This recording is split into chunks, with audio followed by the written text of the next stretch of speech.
আসসালামু আলাইকুম my lovely audience, আশা করছি সবাই ভালো আছেন।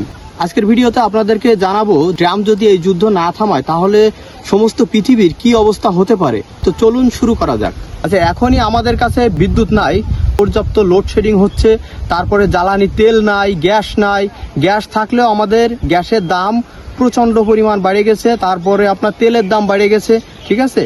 এবং সারা পৃথিবীতে এইভাবে যদি চলতে থাকে, যুদ্ধ যদি না থামে, তাহলে এইভাবে দেখা যাচ্ছে খাদ্যশস্য এবং বিভিন্ন জিনিসের দাম বাড়তে বাড়তে আকাশচুম্বী হয়ে যাবে।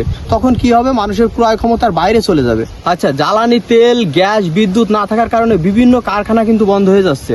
আর এই কারখানাতে উৎপাদন হয় নিত্য প্রয়োজনীয় জিনিস, বাংলাদেশের যে সাধারণ মানুষের ঘরে যায় নিত্য প্রয়োজনীয় জিনিস, এই জিনিসগুলো যা তৈরি হচ্ছে, যেটুকু পাওয়া যাচ্ছে সেই তুলনায় দাম অনেক বেশি। যেমন আপনার ইলেকট্রিক পণ্য দেখেন, বর্তমানে রিচার্জেবল ফ্যান, রিচার্জেবল লাইট, তারপরে হচ্ছে বিভিন্ন ধরনের ফ্যান দেখেন প্রচণ্ড আকারে দাম বেড়ে গেছে এবং আপনার চাহিদার তুলনায় বাজারে কিন্তু সংকট, আপনি পাচ্ছেন না ঠিক মতো। আচ্ছা, আর একটা বিষয় আপনাদেরকে জানাই, সেটা হচ্ছে দেখেন এই যে তেল, গ্যাস, বিদ্যুতের দাম বাড়তেছে, এটা কিন্তু শুধু বাংলাদেশেই বাড়তেছে, পৃথিবীর আর কোনো দেশে কিন্তু এরকম আপনার দাম বাড়তেছে না। শুধু বাংলাদেশেই দেখেন তেলের দাম বাড়ছে, গ্যাসের দাম বাড়ছে, হ্যাঁ, পেট্রোল, ডিজেল এগুলোর দাম বাড়তেছে।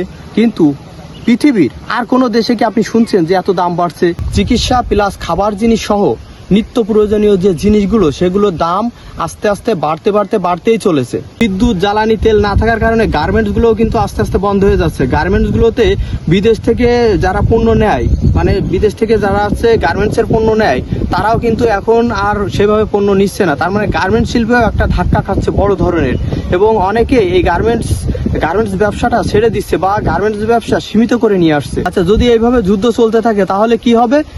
আমাদের দেশে যারা হচ্ছে বিদেশ থেকে দেশে চলে আসছে, তারা আর যেতে পারছে না বা যেতে পারবে না। ফলে কি হবে?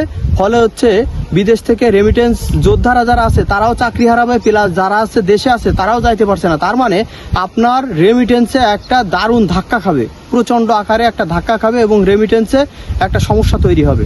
এখন সরকারের কিন্তু এগুলো নিয়ন্ত্রণের বাইরে চলে যাচ্ছে, ঠিক আছে। আস্তে আস্তে সরকার এগুলোর কোনো জবাবদিহিতা বা স্বচ্ছতা দিতে পারতেছে না, যার কারণে জনগণ কিন্তু সরকারের প্রতি এক পর্যায়ে ক্ষিপ্ত হয়ে যাচ্ছে। সরকারের উচিত যতগুলো সিন্ডিকেট আছে সেই সিন্ডিকেটকে ভেঙে বাজারে পর্যাপ্ত পণ্য নিয়ে আসা, পর্যাপ্ত সরবরাহ করা এবং জনমনে যাতে স্বস্তি ফেরে, সাধারণ জনগণ যাতে স্বস্তিতে থাকে, এই জন্য দামটাকে শিথিল করা, দামটাকে কমিয়ে আনা। চাহিদা অনুযায়ী যখন জিনিসপত্রের দাম অত্যাধিক বেশি হয়ে যাচ্ছে, তখন জনগণের ক্রয় ক্ষমতার বাইরে চলে যাচ্ছে এবং জনগণ সরকারের পরে সেটা দোষারোপ করতেছে এবং চাপ সৃষ্টি করতেছে, যেখানে এই জনসাধারণ বা জনগণের এই চাপের কারণেই সরকারকে কিন্তু টিকে থাকা কঠিন হয়ে যাচ্ছে এবং সরকার একটা চাপের মুখে পড়তেছে। আচ্ছা, তো আমরা চাই যে জনসাধারণের যে দাবি আছে সেগুলো দাবি নিয়ে সরকার যাতে কাজ করে এবং জনগণের মনে স্বস্তি ফিরিয়ে আনে, সরকার যেন এইগুলো নিয়ে কাজ করে, এটাই আমাদের প্রত্যাশা। তো আজকের ভিডিও এ পর্যন্তই। সবাই ভালো থাকবেন, সুস্থ থাকবেন, সতর্ক থাকবেন। আল্লাহ হাফেজ।